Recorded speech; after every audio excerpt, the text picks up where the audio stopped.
ಇತ್ತೀಚೆಗೆ big boss ನೋಡ್ತಾ ಇದ್ರೆ ಎಲ್ಲಾ ಸ್ನೇಹ, ಫ್ರೆಂಡ್ಶಿಪ್, ಪುಸ್ತಕದ ಬದನೆಕಾಯಿ ಅನ್ನೋದು ಇಲ್ಲಿ ಮತ್ತೊಮ್ಮೆ ಸಾಬೀತಾಗಿದೆ. ಇವರು 17 ಜನದಲ್ಲಿ ಒಬ್ಬೊಬ್ಬರೇ ಹೋಗಿ ಹೋಗಿ ಹೋಗಿ ಈಗ ಉಳಿದಿರೋದು ಕೇವಲ 9 ಜನ.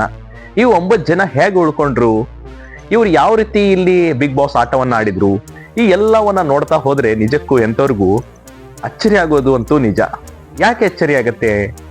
ಯಾಕಂದ್ರೆ ಬಿಗ್ ಬಾಸ್ ಹೌಸ್ ಅಲ್ಲಿ ಇವರ ಆಟ ನೀವು ನೋಡಿದಿರಿ, ಅದನ್ನ ದಿನನಿತ್ಯ ನೋಡ್ತಾ ಇದ್ದೀರಿ. ಆದ್ರೆ 100 ಜನದಲ್ಲಿ ಯಾರ್ಯಾರು ಹೆಂಗೆಲ್ಲ ಉಳ್ಕೊಂಡ್ರು, ಯಾವ ಕಾರಣಕ್ಕೆ ಉಳ್ಕೊಂಡ್ರು, ಕೆಲವೊಮ್ಮೆ ಅವ್ರ ಫ್ರೆಂಡ್ಸ್ ಉಳಿಸಿದ್ರು, ಇನ್ನು ಕೆಲವೊಮ್ಮೆ ಬಿಗ್ ಬಾಸೇ ಸ್ವತಃ ಉಳಿಸಿದ್ರು ಅನ್ನೋದು ಇಲ್ಲಿ ಮಗದೊಮ್ಮೆ ಸಾಬೀತಾಗಿದೆ. ಹಾಗಾದ್ರೆ ಇವ್ರನ್ನೆಲ್ಲ ಬಿಗ್ ಬಾಸ್ ಉಳಿಸಿದ್ರ? ಯಾವ ರೀತಿ ಇವರು ಉಳ್ಕೊಂಡ್ರು? ಈ ಎಲ್ಲದಕ್ಕೂ ಉತ್ತರ ಇವತ್ತು ಹೇಳ್ತೀನಿ ಕೇಳಿ. ಯಾರ್ಯಾರ ಜೊತೆ ಉಳ್ಕೊಂಡ್ರು ಅನ್ನೋದು.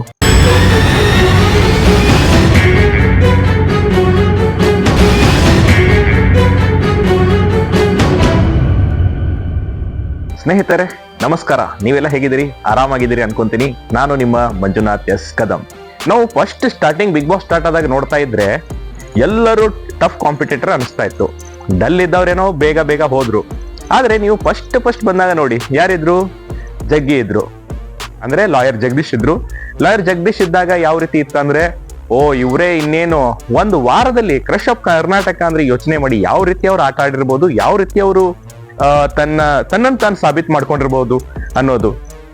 ಆಚೆ ಏನೋ ಬಂದ್ರು, ಆದ್ರೆ ರಂಜಿತ್ ಜೊತೆ ಜಗಳ ಆಡಿ ಆಚೆ ಬಂದ್ರು. ಆದ್ರೆ ಅವರ ಹವಾ ಮಾತ್ರ ಯಾವ ರೀತಿ ಇತ್ತಂದ್ರೆ, ಪ್ರತಿಯೊಬ್ರು ಕೂಡ ಜಗದೀಶ್ ಬಗ್ಗೆ ಒಳ್ಳೆ ಮೆಚ್ಚುಗೆ ಆಡಿ ಇಡೀ ಜನ ಅವ್ರನ್ನ ಮತ್ತೆ ವಾಪಸ್ ಕರ್ಸ್ಕೊಳ್ಳಿ, ಬಿಗ್ ಬಾಸ್ ಮಂದಿ ಯಾಕೆ ಬಿಟ್ಟಿದ್ದೀರಿ ಅವ್ರನ್ನ ಅಂತ ಎಲ್ಲಿವರೆಗೂ ಅಂದ್ರೆ ಕಿಚ್ಚ ಸುದೀಪ್ ಅವ್ರಿಗೂ ಅವ್ರನ್ನ ರಿಕ್ವೆಸ್ಟ್ ಮಾಡಿದ್ರು. ಆದ್ರೆ ಏನ್ ಮಾಡಕ್ಕಾಗತ್ತೆ, ಒಮ್ಮೆ ಆಚೆ ಹೋದ್ರೆ ಹೋಗ್ಬೇಕಾಗತ್ತೆ.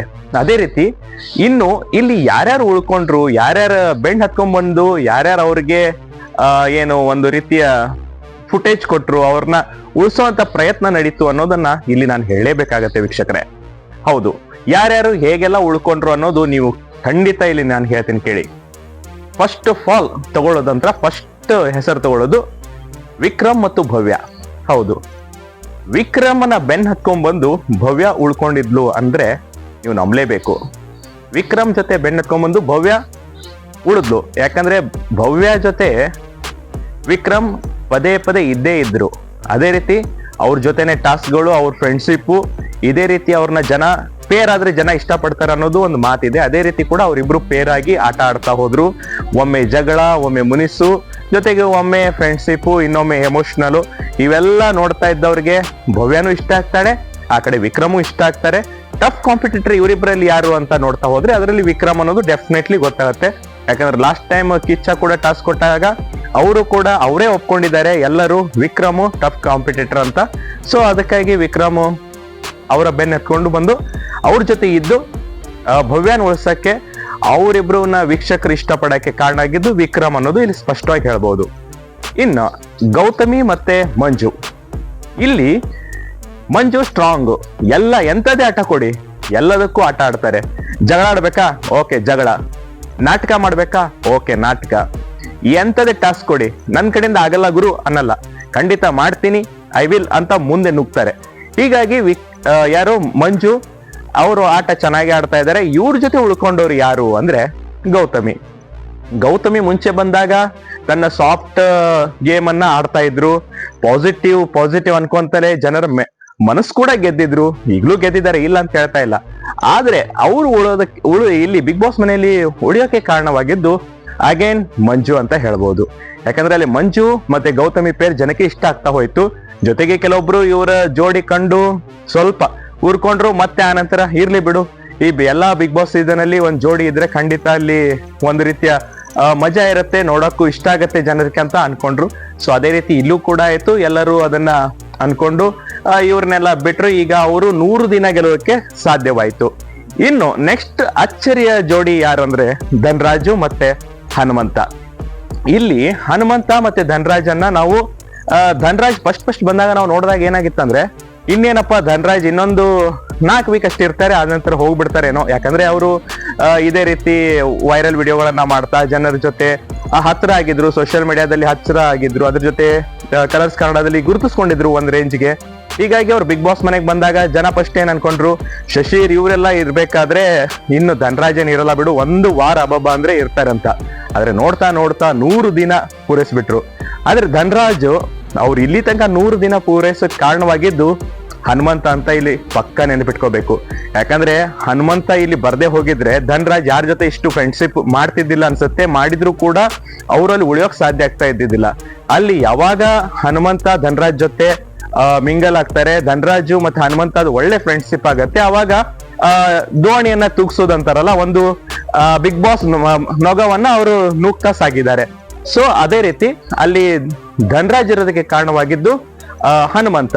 ಯಾಕಂದ್ರೆ ಹನುಮಂತ ಮತ್ತು ಧನರಾಜ್ ಕಾಂಬಿನೇಷನ್ ನೋಡುಗರಿಗೆ ಭಾರಿ ಖುಷಿ ಕೊಡುತ್ತೆ. ಜೊತೆಗೆ ಅವರಿಬ್ಬರ ತಮಾಷೆಗಳು, ತಲೆಹರಟೆಗಳು ಇವೆಲ್ಲ ನೋಡ್ತಾ ಇದ್ದವ್ರಿಗೆ ಏನೋ ನಡೀತಾ ಇದೆಯಲ್ಲಪ್ಪ ಅಂತ ಅನ್ಸುತ್ತೆ. ಹೀಗಾಗಿ ಅವರಿಬ್ರು ಒಳ್ಳೆ ಫ್ರೆಂಡ್ಸ್ ಆಗಿ ಒಳ್ಳೆ ಗೇಮ್ ಅನ್ನ ಆಡ್ತಾ ಬರ್ತಾ ಇದ್ದಾರೆ. ಹೀಗಾಗಿ ಧನರಾಜು ಮತ್ತೆ ಧನರಾಜು ಉಳಿಸಕ್ ಕಾರಣವಾಗಿರೋದು, ಇಲ್ಲಿವರೆಗೂ 100 ದಿನ ಉಳಿಯಲಕ್ಕೆ ಕಾರಣ ಆಗಿದ್ದು ಹನುಮಂತ ಅಂತ ಹೇಳ್ಬೋದು.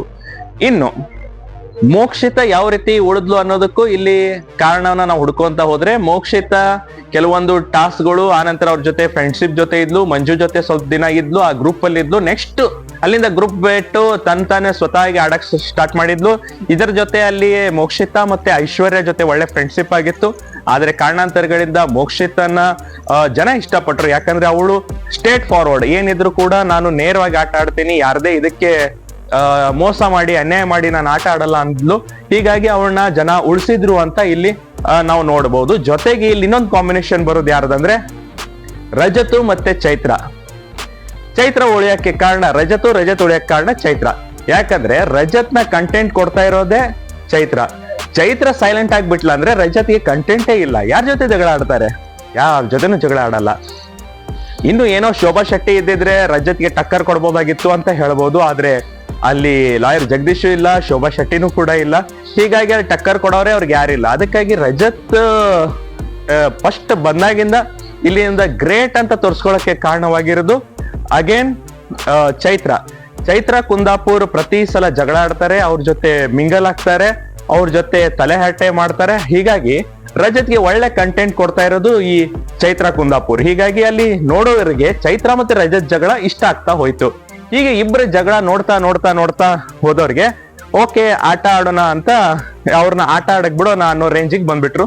ಹೀಗಾಗಿ ಆಟ ಆಡ್ತಾನೆ 100 ದಿನ ಕಳೆದ್ಬಿಟ್ರು.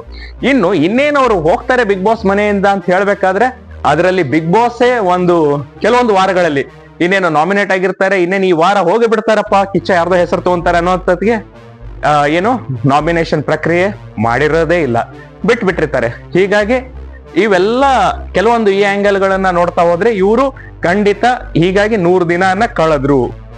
ಒಂದು ವೀಕ್ಷಕರು ಇಷ್ಟಪಟ್ರು, ಇನ್ನೊಂದು ಕೆಲವೊಮ್ಮೆ ಬಿಗ್ ಬಾಸೇ ಮನೇಲಿಟ್ರು, ಇನ್ನು ಕೆಲವೊಮ್ಮೆ ಅವ್ರವ್ರ ಸ್ನೇಹಿತ ಅವ್ರವ್ರ ಫ್ರೆಂಡ್ಸು ಇವ್ರನ್ನ ಉಳಿಸ್ತಾ ಹೋದ್ರು ಅನ್ನೋದು ಇಲ್ಲಿ ನನ್ಗನ್ಸುತ್ತೆ. ಈ ಬಗ್ಗೆ ನಿಮ್ಗೆ ಏನ್ ಅನ್ಸುತ್ತೆ? ನಿಮ್ಗೆ ಯಾವ ರೀತಿ ಅರ್ಥ ಆಯ್ತು? ಈ ಬಗ್ಗೆ ನಾನು ಹೇಳಿದ್ರಲ್ಲಿ ಮಾಹಿತಿ ನಿಮ್ಗೆ ಏನ್ ಅನ್ಸಿತ್ತು? ಹೌದಾ ಅಥವಾ ಇಲ್ವಾ ಅನ್ನೋದನ್ನ ದಯವಿಟ್ಟು ಕಮೆಂಟ್ ಮಾಡಿ.